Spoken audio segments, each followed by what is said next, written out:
I did want to put up here some questions that I noticed kind of throughout this chapter, or just some questions from years past that I like to just talk about before we get into the math. So in terms of the timeline of scientists, now you don't need to know what scientists did what. And so this just kind of explains what happened. So Planck came out first and came out with the idea that E equals h nu. So we're going to be using two different equations with the examples today. E equals h nu is one of them. And then after Planck did this work, Einstein the same year did the same work with the photoelectric effect. And you're going to notice in your notes, I defined photoelectric effect. College Board has started to do more with the actual definition of photoelectric effect. So essentially, you have a photon that's either gaining or losing energy. And so it's going to either increase or decrease in energy based on whether it's absorbing or emitting a photon. And so a photon is just a single particle of energy. So when we do E equals h nu, that's for one photon. And then Bohr came along and he talked about these energy levels, which we're going to look more at with quantum numbers tomorrow and Thursday. So we will look at quantum numbers as well. Emission spectra are visual representations of what happens when electrons get excited. So I actually have this periodic table up here on the wall, and this actually shows all of the emission spectra of almost every element on the periodic table. We usually do an emission spectra lab. I'm trying to figure out a way. That's when Brooke and Mason came in and asked about flame tests. Hopefully you did flame tests last year. I'm trying to figure out even if there's a way that I do it as a demo just to show you. Because flame tests is just like emission spectra. It's a visual representation of what happens when electrons get excited and then fall back down to ground state. It gives off light. And then de Broglie did some work, the same as Heisenberg. You do not need to know the de Broglie equation. I like to give you some of the background information as kind of a basis to start with. And there are many times that colleges will go more into these different equations, but we're not going to do anything with the de Broglie equation, which looks at how mass and wavelength are related. And then the uncertainty principle. The only thing you need to know about the uncertainty principle is that you cannot know both the speed and the location of an electron at the same time. You can only know the probability. So we're going to start talking about orbitals. It's a probability of where an electron could be. So those are kind of some main ideas. And then some quick things about spectroscopy. Oops, this is... Go. So again, College Board has started to do more with spectroscopy. And in the notes, I gave you some information about 3 types of spectroscopy when we're looking at microwave, infrared, and visible radiation. So I kind of put this up on the board just as an easier way to remember these types of spectroscopy. Essentially, this is something that just needs to be memorized. And I hate just saying, just memorize it. But there's only ever been one question or two multiple choice questions on this idea. And so all you really need to know is that there are 3 types of effects that electromagnetic radiation can have on an atom or a molecule. So the 3 effects are that the molecule can be rotated. That's pretty easy. It can be stretched, so the bonds could be stretched out. That takes a little bit more energy. And then you can excite electrons so that they jump up and they fall back down. That takes a lot more energy. So for example, to excite electrons in lab, we either have to stick it into a flame or run electricity through it. It's a lot of energy. And so we can match those effects to the 3 different types of the electromagnetic radiation, electromagnetic spectrum. Microwave radiation is very low energy. Infrared radiation is kind of in the middle. And then visible and ultraviolet is on the higher end. So those just match the things that you do to an atom. This is the only thing we really have to know about spectroscopy. And when it comes time to review for the AP test, we'll review for this as well. But this is one of those things that like they want you to essentially just memorize, because we don't have the equipment to actually look at infrared spectroscopy. That's about a $20,000 machine that usually you just see in organic chemistry. So we just have to kind of memorize it instead. So now what we're going to do is we're going to get into the in-class practice. So you're going to notice in the notes, pages 3 and 4, it says video 1, in-class practice at the top. So a lot of times what's going to happen, and I'm giving you time to watch the videos in class just so that you get used to it, but normally you'll watch the video at home. They are not normally 20 minutes. That's why I'm giving you time in class to watch them. The first 3 are probably the 3 longest videos. They're usually like 10 minutes maybe. And so then you watch the video, and then in class, we're able to do practice and examples. So all of these do now slides, you'll notice in Google Classroom, it's the first thing that's under Unit 1, because what I've also tried to do is I've tried to link all of the answer keys in these slides as well. They're on the website and everything, but I tried to give you as many places as possible to find them. So we're going to start the in-class practice. If we don't get done with it today, we'll keep working on it tomorrow. But you'll also notice that I've put the answers up on the board, so they're just stuck right up on the board.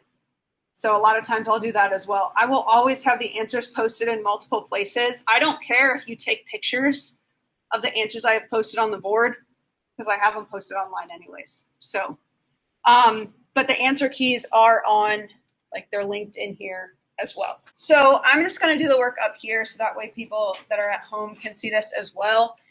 This is kind of the easiest way. And you're going to notice that this is the exact same page right out of your notes. So as I work through, I'm going to try to give you tips and tricks.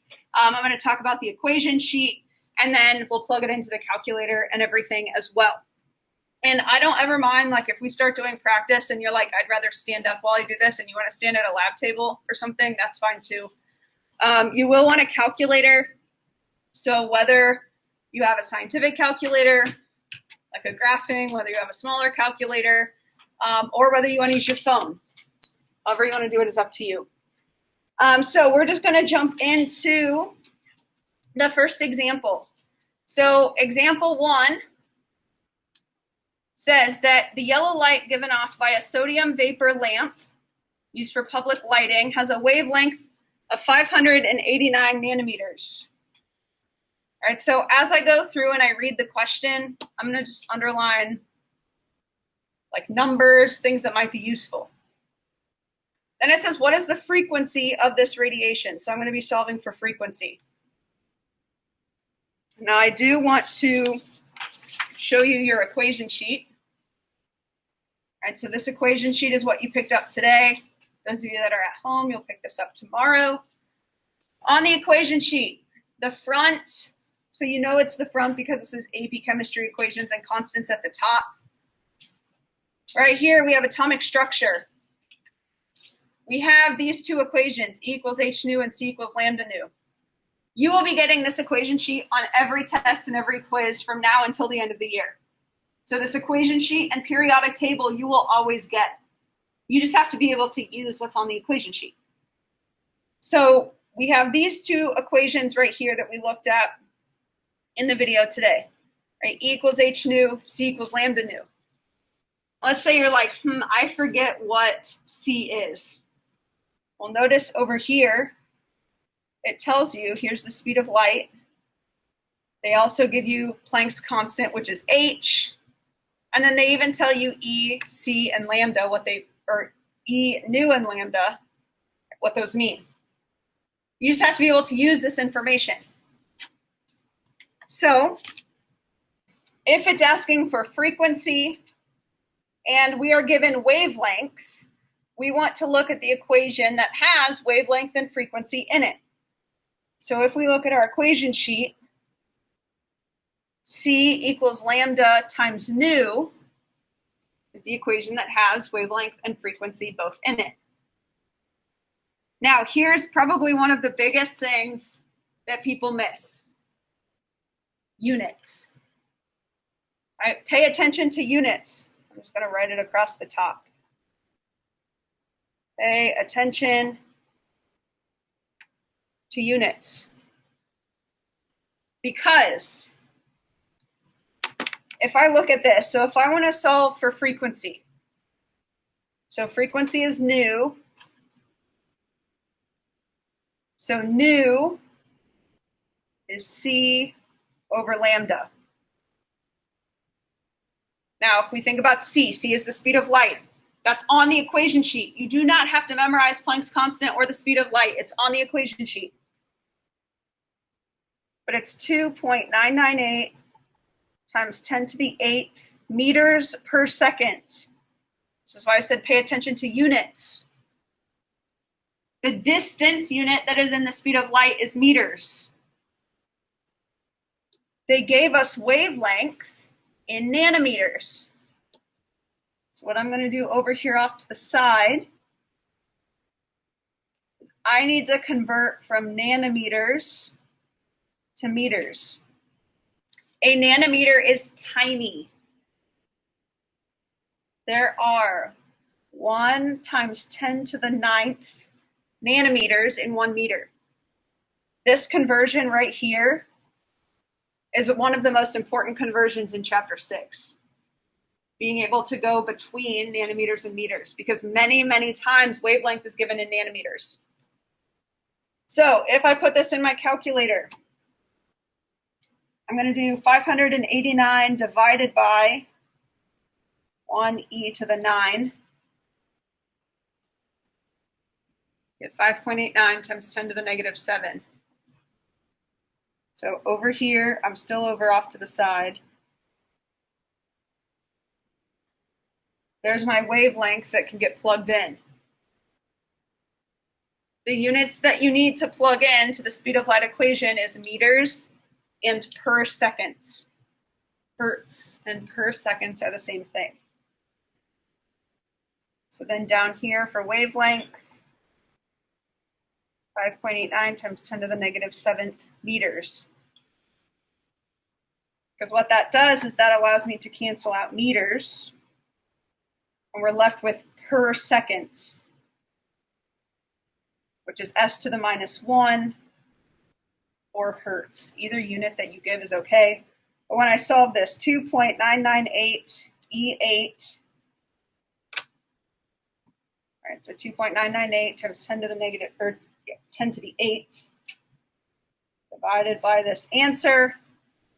Please don't forget this E off to the side. Always double check to see if you have a times 10 to the something. So 3 significant figures, 5.09. Need to make sure we round. Do it up here. So 5.09 times 10 to the 14th. And again, your units are either per second. So s to the minus 1 is a per second, which is the same as hertz. Per second and second are different. You have to have that s to the minus 1.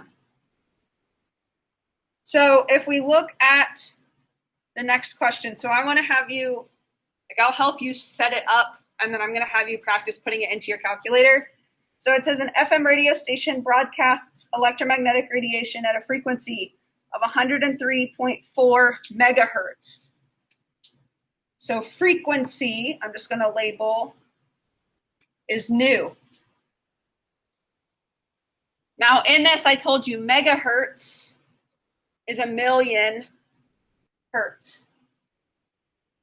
All right, mega is million, so like the lottery is mega millions. So the mega prefix is for million. So I'm going to start over here by converting. Because I know that in order to plug anything in, my frequency always should be in hertz. So 1 megahertz is 1 times 10 to the 6th hertz. So if I do 103.4 times 1e to the 6th, 1, 2, 3, 4, 5, 6, 7, 8. 1.034 times 10 to the 8th hertz. Now that's not my answer, that's just the frequency. And then it says calculate the wavelength of this radiation. Wavelength is lambda. So you just have to think, okay, what equation do we have that relates wavelength and frequency? And that's C equals lambda times nu. I want you guys to see if you can rearrange the equation, solve for wavelength. Now, because it does not specify the unit, when you solve it right out of the speed of light equation, just use that unit.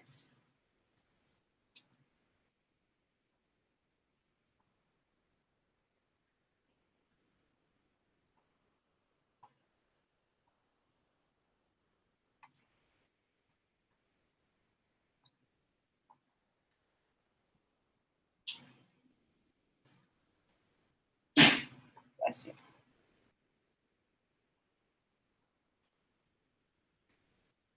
So remember that hertz and per seconds are the same thing, which is why when I set it up like this, right, meters per second over per second, those will cancel.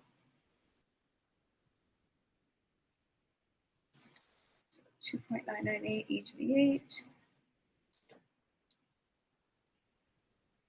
Let's see, we could do 4 significant figures. So you always want to look at whatever you're plugging into the equation. So like the speed of light, we don't have to use as significant figures. We'll use our given, which in this case is also 4 sig figs. You should get 2.899. Now, what is the unit for wavelength that comes out of the speed of light equation? Meters.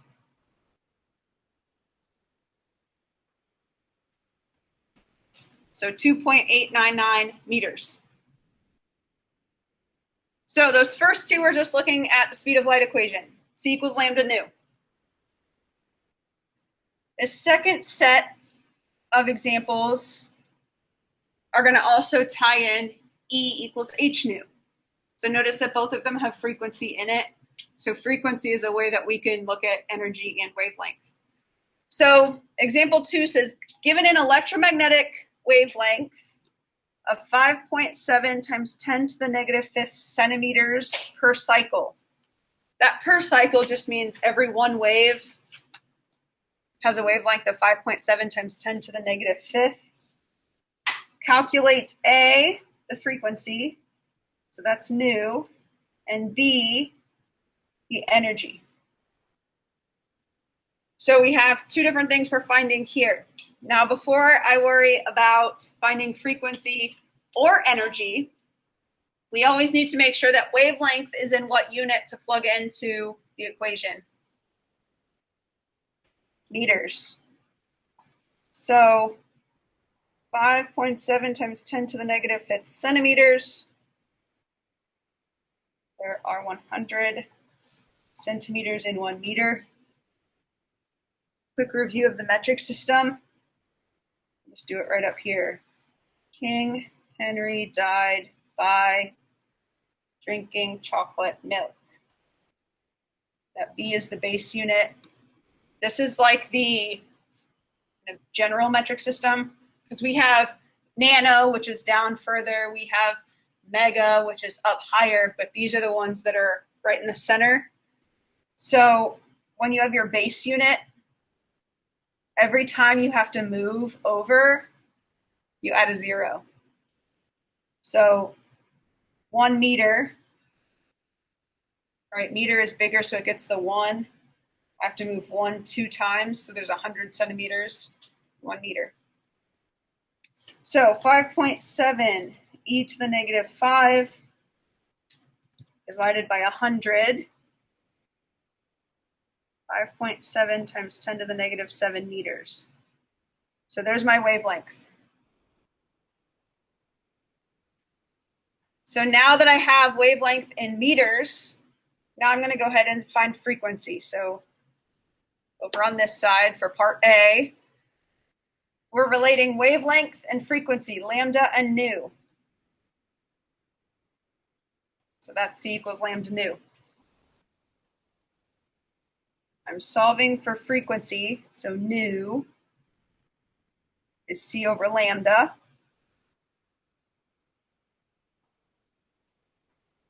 So speed of light, again, that's on your equation sheet. 0.7 times 10 to the negative 7th meters.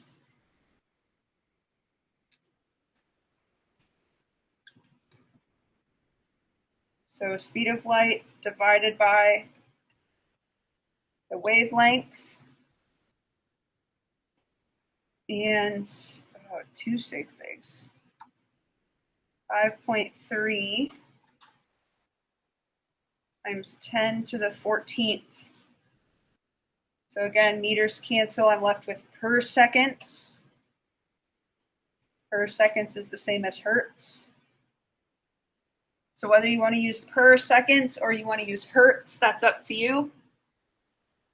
Just need one of the units. And then part B, we need to find the energy of the wave. Now there's only one equation that we have that has energy in it.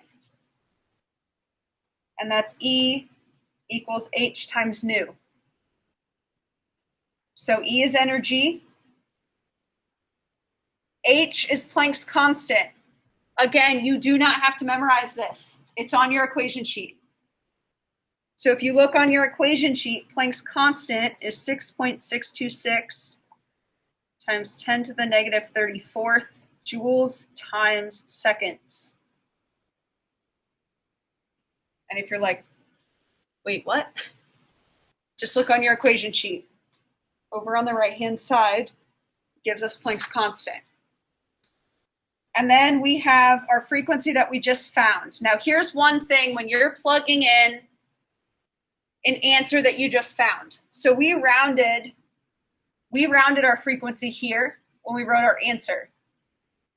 When you're plugging frequency in over here, use your unrounded answer, or at least keep it out to 4 or 5 sig figs. Most people will just keep it in their calculator and just do times Planck's constant. So if I want to write it out, I'll do 5.2596 times 10 to the 14th. And that's per seconds. You can leave it in your calculator if you want. If you want to just do like times nu. Now notice my per seconds and seconds cancel. So I'll multiply by Planck's constant. 3.2 sig figs again. 5 times 10 to the negative 19. And then if you look at what unit we have left, that's joules.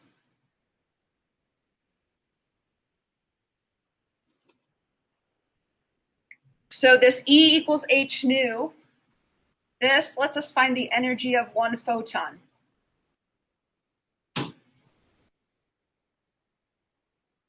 Energy of one photon. So we're finding the energy of one wave. So see if you look at practice number 1, see if you can solve for both frequency and wavelength. So they give you the energy. So now you're given energy.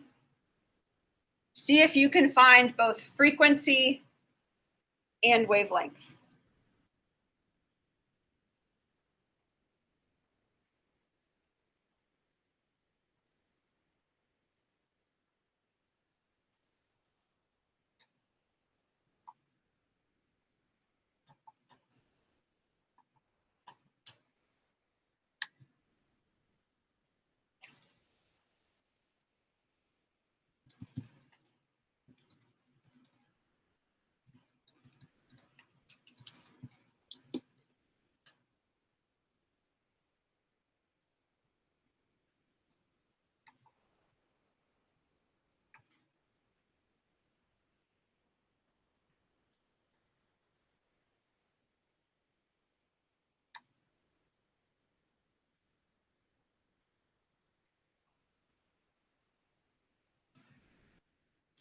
the biggest thing besides units for a lot of these types of calculations is just plugging it into the calculator.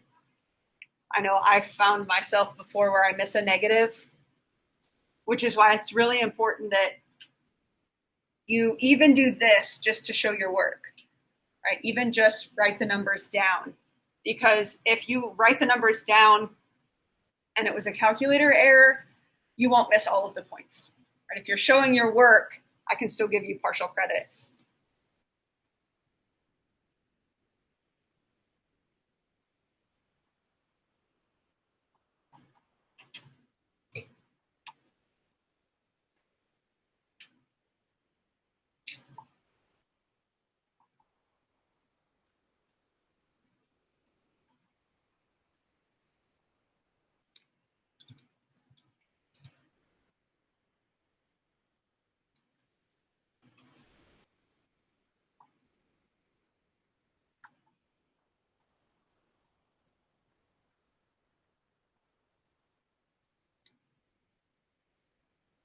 Okay, so I've got answers on the board. You can check for both A and B. Make sure you're including units in your answer.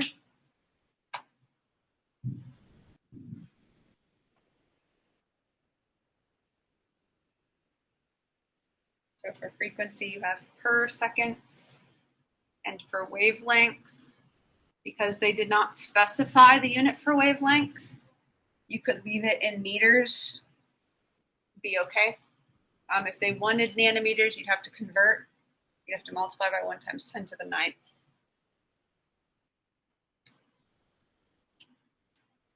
Okay, so we're going to try to get through the second practice question, and then we'll finish the practice tomorrow.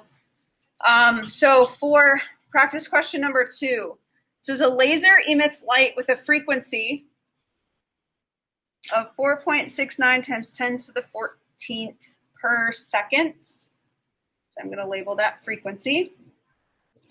A says, what is the energy of 1 photon of the radiation from this laser? So for A, the energy of 1 photon is just E equals H times nu. That is the energy for 1 photon. So I'll write this in green. So the energy for just 1 photon is E equals H nu. So what we're going to do is we're going to solve this just like we have before.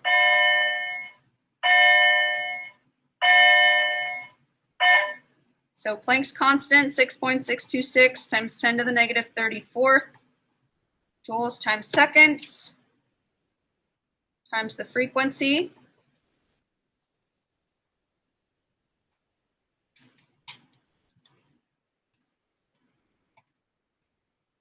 .69 E14.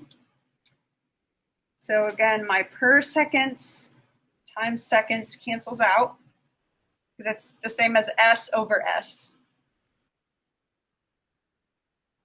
Energy is I can use 3 sig figs, 11 times 10 to the negative 19th, and energy is always in joules. All right, so that is the energy for 1 photon. So 1 photon of light has an energy of 3.11 times 10 to the negative 19th. And then part B says, if the laser emits a pulse of energy containing 5 times 10 to the 17th photons, what is the total energy? Well, one way that we can represent energy for a number of photons is N times H times nu. N being the number of photons. All right, N represents the number of photons.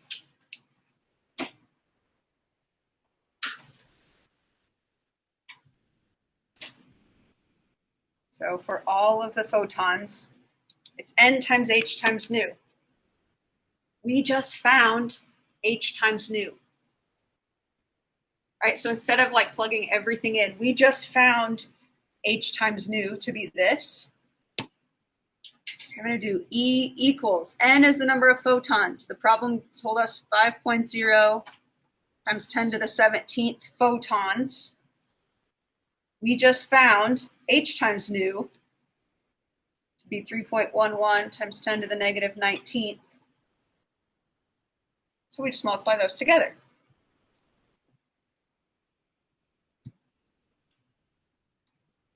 I'm just going to leave it in my calculator. Like I'm going to leave this 3.11 out to more sig figs in my calculator. Multiply by 5 times 10 to the 17. And 2 sig figs. 0.16 joules. If you did 3 sig figs and you do 0.155, that's okay.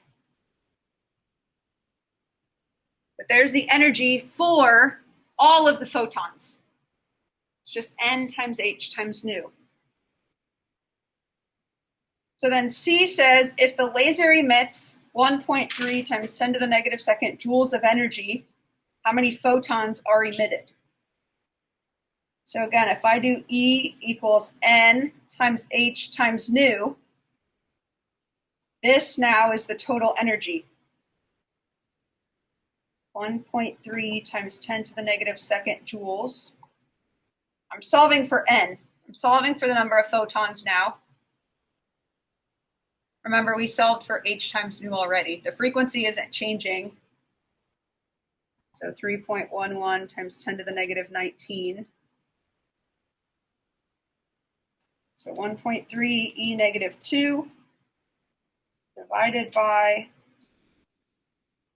h times nu, 4.2 sig figs again. 4.2 times 10 to the 16 photons. So the second practice problem is just looking at the idea that E equals h nu is for one photon, n times h times nu is for a number of photons. If you want to make yourself a note, there is a question like this second practice problem on mastering. So that's why I like going through some of these, because you'll see them on mastering as well.